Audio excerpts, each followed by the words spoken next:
The nail was still warm.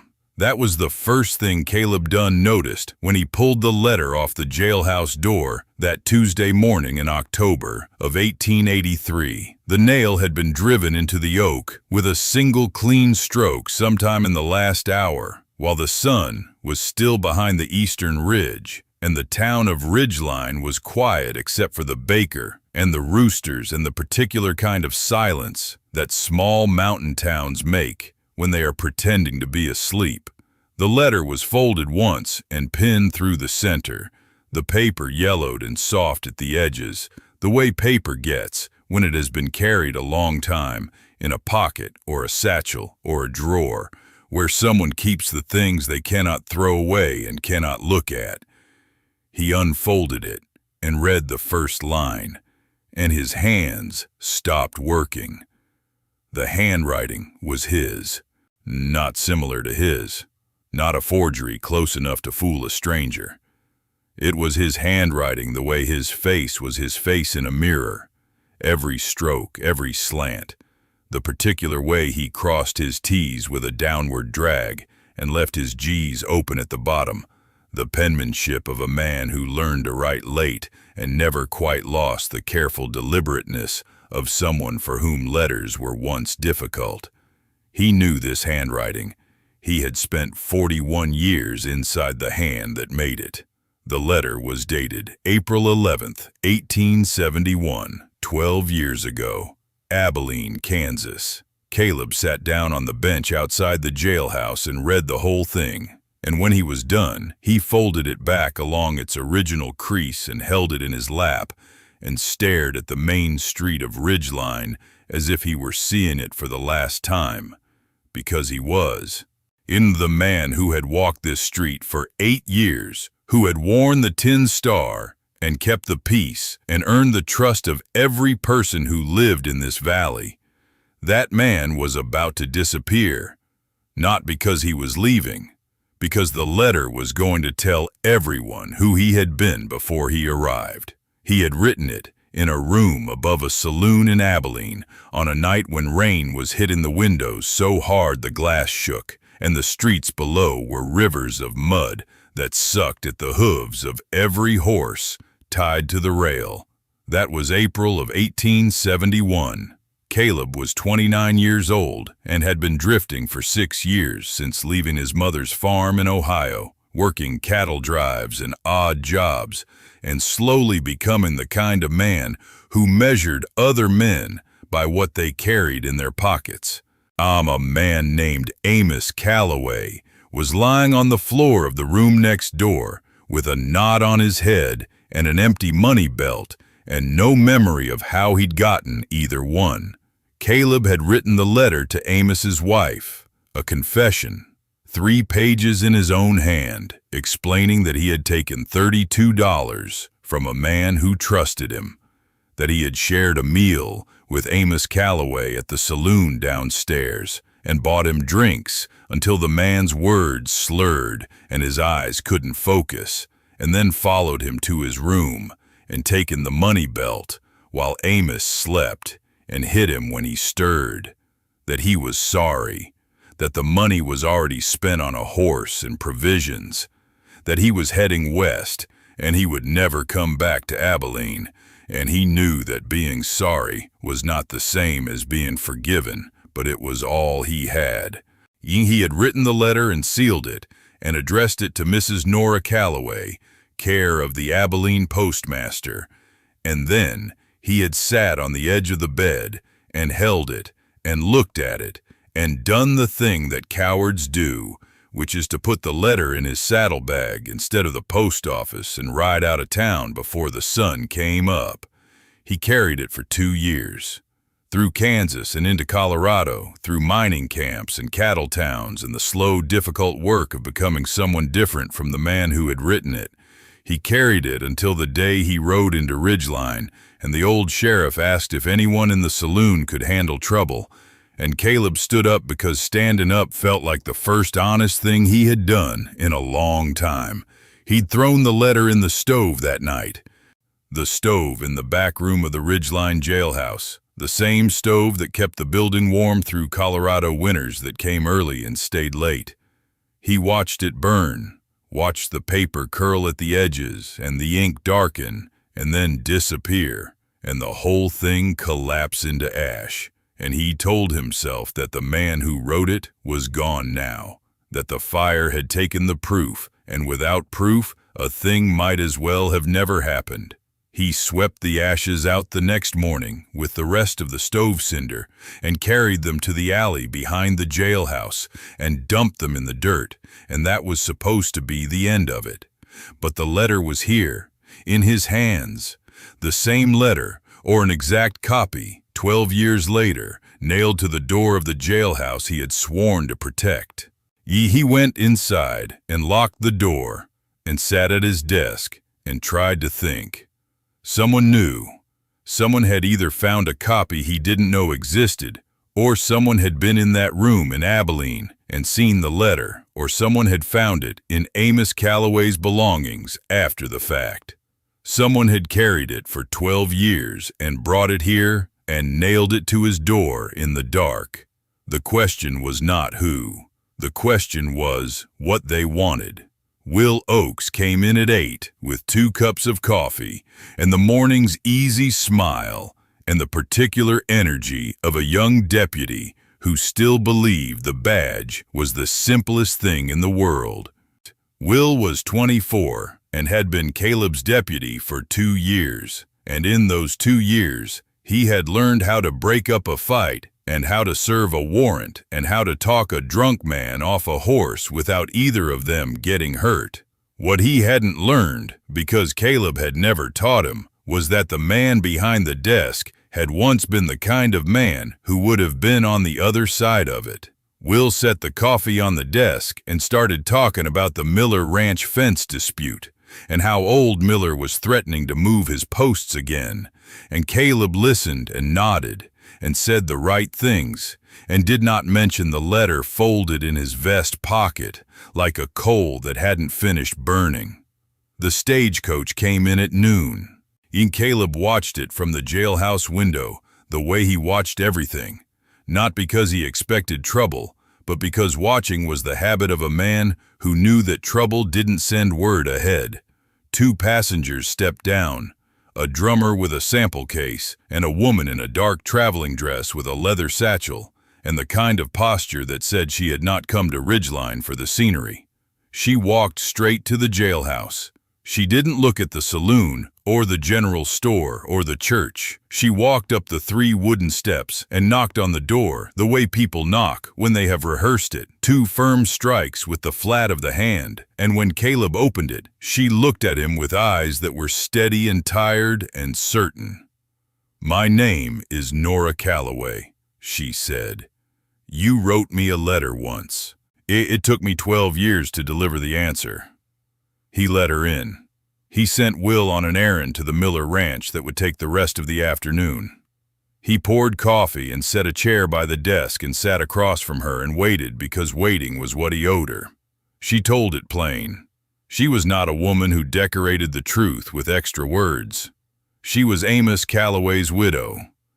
Amos had died 3 years ago in a mining camp cave-in in Nevada. A good death, if there is such a thing. Fast and in the company of men who respected him. He had been a miner for 15 years after leaving Kansas, working the silver claims in the Comstock and the copper digs near Pioche, a man who swung a pick and kept his word and went to church on the Sundays when there was a church to go to. After the funeral, Nora had gone through his things the way widows do, slowly and with the reverence of someone handling relics, and she found, in a tin box under the bed, a letter addressed to her in a stranger's handwriting. The letter Caleb had written in Abilene, the one he thought he'd burned. "He kept it," Caleb said. "He kept it. He never sent it to me. He never told me about it. He kept it in a box with his discharge papers and his mother's Bible in a lock of our daughter's hair, the things a man keeps when he wants to remember something." Caleb didn't understand. "I robbed him. I took $32 from him while he was drunk, and I hit him when he woke up." "Why would he keep the confession?" "Because you wrote it. Nora's voice was level. "Ye the voice of a woman who had traveled 1,000 miles to say something she had spent 3 years preparing. Do you know how many men robbed other men in Abilene in 1871? Dozens, hundreds, and not a single one of them sat down afterward and wrote a letter to the man's wife to say they were sorry. Amos kept that letter because it was proof that even the worst thing a man does doesn't have to be the last thing he does. He kept it because the man who robbed him had a conscience, and Amos Calloway believed that a conscience was the rarest thing on the frontier."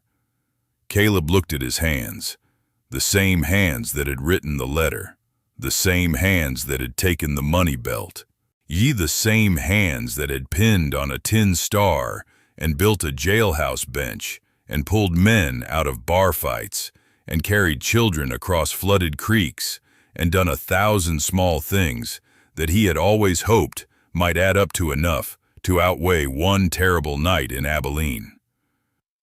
"What do you want?" he asked. "I want nothing. I came to return the letter, and to tell you what Amos would have told you himself if he had lived long enough. That $32 bought you a horse.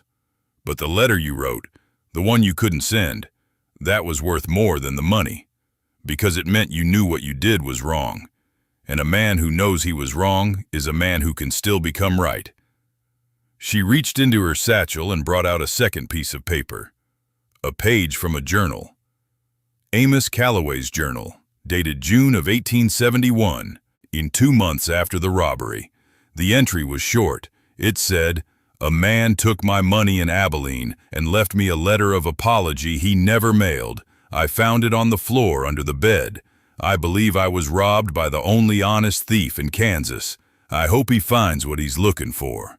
I hope the horse was worth it." Caleb read it twice. Then he folded it and gave it back to her, and stood up and walked to the window and looked at the main street of Ridgeline, where people were going about their Tuesday, and none of them knew that their sheriff had once been the kind of man who robbed strangers in saloons. "The town doesn't know," he said. "I didn't come here to tell the town. I came here to tell you." "Why?" Nora stood and gathered her shawl. "Because my husband believed in second chances, and he died before he could tell you that. I promised myself I would finish what he left undone. The letter is yours. The past is yours. What you do with both is yours. I have delivered what I came to deliver." She walked to the door. She opened it, and standing on the porch was Will Oakes, who had not gone to the Miller Ranch after all, because the trail was washed out from the weekend rain, and who had heard enough of the conversation through the open window to understand that the man he had followed for 2 years was not entirely the man he thought he was. "Sheriff," Will said. The word was a question. Caleb looked at his deputy. He looked at Nora Calloway in the doorway.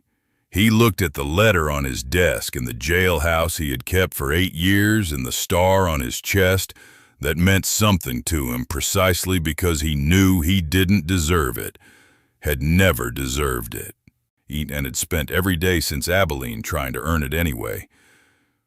"Sit down, Will," Caleb said. "There's something I should have told you a long time ago." He told it all. The drifting years after he left Ohio, the drinking that turned from habit to necessity to the engine that drove every bad decision, the night in Abilene when he robbed a man who had bought him supper and shared stories about his wife back home, the letter he wrote and couldn't send, the years he carried it across Kansas and into Colorado like a stone in his chest that got heavier the further he rode, the day he burned it in the jailhouse stove and told himself the smoke took the guilt with it, the morning he found it nailed to his own door, and understood that the past is not something you can put in a stove. It is something you carry or it carries you, and the only choice a man has is whether he carries it in the open or in the dark. Will listened. He didn't interrupt. When Caleb was finished, the deputy sat quiet for a long time, the way young men sit quiet when the world they thought they understood has shifted under their feet, and then he said, "You've been a good sheriff. That doesn't undo what I did. No, but it's what came after. And what comes after is the part that's still going. Judge Harlan Prewitt arrived on his circuit 3 days later.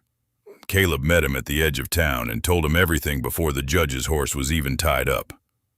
Prewitt listened with the expression of a man who has heard 1,000 confessions and has learned to weigh them not by the sin, but by the distance between the sin and the man standing in front of him. $32, the judge said. 12 years ago, in Abilene. Yes, sir. And you've been sheriff of Ridgeline for 8 of those 12 years. Yes, sir. And in those 8 years, you've kept this town from burning down twice. You've settled more disputes than I can count.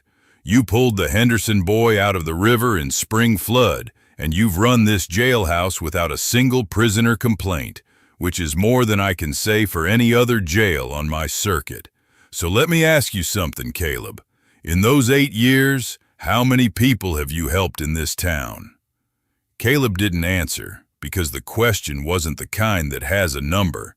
It was the kind that has a weight, and the weight was supposed to sit on the other side of the scale from a room in Abilene and $32 and a man he left on the floor.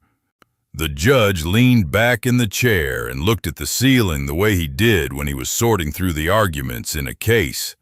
And then he leaned forward again and folded his hands on the desk. The judge tied his horse to the post and walked with Caleb to the jailhouse and sat in the chair where Nora Calloway had sat 3 days before. He read the letter. He read the journal entry. He set them both on the desk and looked at Caleb with the eyes of a man who has spent 30 years learning that justice is not a line in the sand, but a river that moves. The law in Abilene in 1871 would have given you 6 months. The statute has long since passed. There is no legal claim against you, Caleb. The question isn't whether the law forgives you. The question is whether you forgive yourself. And I suspect that question is the one you've been answering every day since you pinned on that star. Nora Calloway took the Wednesday stage out of Ridgeline. She had stayed 2 nights at the boarding house on Elm Street, and in those 2 nights she had eaten supper at the hotel dining room and walked the main street in the evening and spoken to no one about why she had come. She was a private woman who had done a private thing and saw no reason to make it public. Caleb walked her to the depot and carried her satchel and stood on the platform while the horses were changed, and the driver checked the harness, and the morning air carried the smell of pine and cold water from the creek that ran behind the town. Your husband was a better man than I robbed, Caleb said. He was a good man. He would have liked the sheriff. He wouldn't have liked the thief, but he would have respected the distance between them. The stage pulled away and Caleb watched it disappear down the valley road between the ridges, the dust rising behind it and settling on the road the way time settles on the things we've done, not erasing them but softening their edges until they become part of the landscape, something you walk past every day and acknowledge without flinching. He went back to the jailhouse. He took the letter out of his vest pocket and unfolded it and read it one more time. His own words, his own hand, the confession of a man who no longer existed, written to a woman he had never met, carried across 1,000 miles in 12 years by a man who had kept it not as evidence, but as hope. He didn't burn it this time. He opened the bottom drawer of his desk. The one where he kept the things that mattered. His mother's thimble, a photograph of the old sheriff who gave him the badge, the first warrant he ever served. He put the letter in the drawer and closed it and sat in his chair and looked at the jailhouse door where the nail hole was still visible in the oak. Will came in at 5 with the evening coffee and the fence dispute resolution from the Miller Ranch.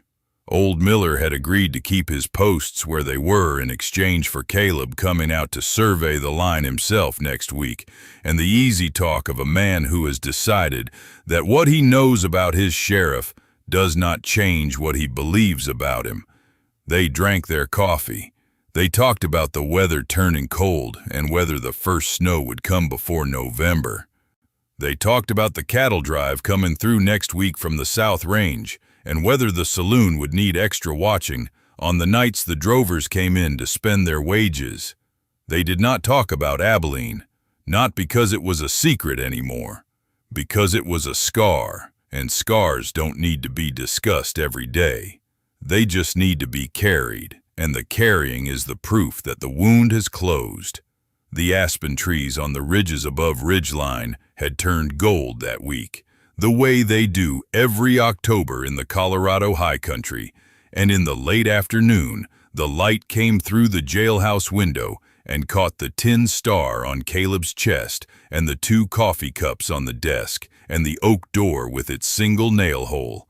And if you had been standing outside looking in, you would have seen a man who had spent 12 years running from 3 pages of his own handwriting and who had finally stopped running, not because the past had forgiven him, but because someone had shown him that the past had been watching all along, and what it saw was a man who had spent every day since trying to be worth the second chance he never asked for. The letter stayed in the drawer, the star stayed on his chest, and the nail hole in the jailhouse door stayed where it was, a small dark circle in the oak that meant nothing to anyone who walked past it and everything to the man who sat inside.